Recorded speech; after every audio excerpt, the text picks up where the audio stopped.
I'm just amazed at how prolific she is. She's a poet on every subject imaginable. She gets the urge to write a poem every day, I think. Art from the Heart has resulted in Gail being a doodle artist since 2004. And some of the examples of her doodle art are behind us here. I mean, they're quite incredible. You can look for one called Flower Cat. That's one of the cartoon characters in Friends that she has. She is so talented. She does wool rug hookings as well. I don't know whether she's going to be discovered as a doodle artist, an author, a photographer, a poet, or as we found out today, a songwriter. My God, any one of those would be more than any of us could ask for talent, but she is still waiting to be discovered, and when she is, she's going to hit it big.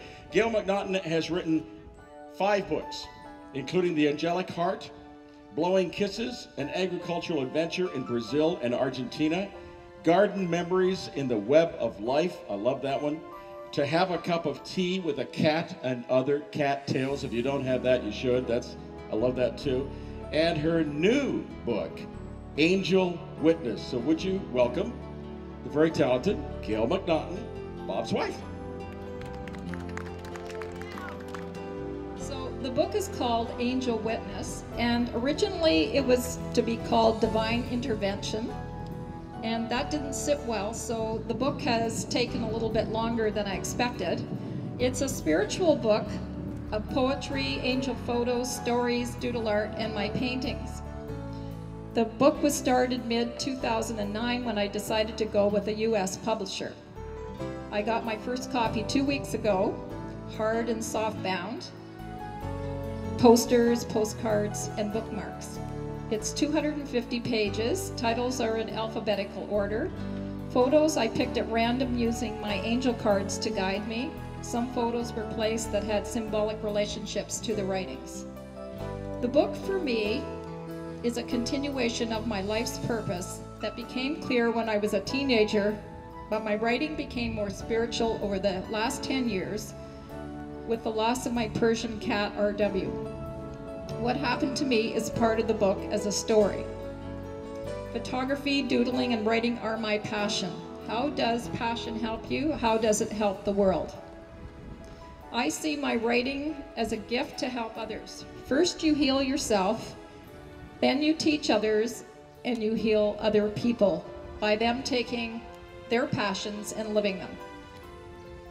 My last book launched was To Have a Cup of Tea with a Cat and Other Cat Tales at the Old English Church in St. Thomas, arranged by my friend and colleague Kathy Grondin, who is here today. Why would anybody want to write a book, I've been asked. Basically, the book wrote itself. It combines my first book, The Angelic Heart, which was spiritual writings, and then it's like paying it forward. Once you start, you just continue. The poems and stories and art get written or drawn sometimes daily, in the middle of the night, or for special occasions, so everything gets typed. I used to have to write, then type, and now I can just type what I need to say. Everyone knows that I more easily send out emails than pick up the phone and call. Typing is thanks to my mom, who sent me to Shaw's Business School before I entered grade 9. So I learned to type really early in life. It's an accumulative process, so you just start to gather material for the book. All people could write a book, even if you don't think that you can. You just have to start somewhere, and sometimes the title might come to you, or you just start and write, and then the book title falls into place. Once you make the commitment to the universe, everything will unfold and opportunities will present themselves through your friends, family, and colleagues. Why today for a book launch? It's Bob's birthday. What better time to honor Bob for the first copy? Bob's mom, Evelyn, is with us. We share the same love of writing poetry. On all those trips mentioned in my welcome and introduction, she traveled religiously and wrote trip poems that were somewhat like trip reports. She would read them to the group on the last night of the gala dinner event. She also wrote poems for the trip escorts and read them aloud to them and gave them copies.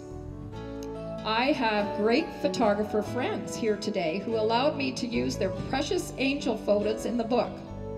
A great big public thank you to Judy, Diane, Gary, Bob, and Nadine. Others gave me written material, including Bob once again, Ingrid, and several others who are not here today. It was also important for me to honor the heritage of the Stewart family and the feeling of coming home to the farm, for it was the country boy who met the city girl when Bob and I met.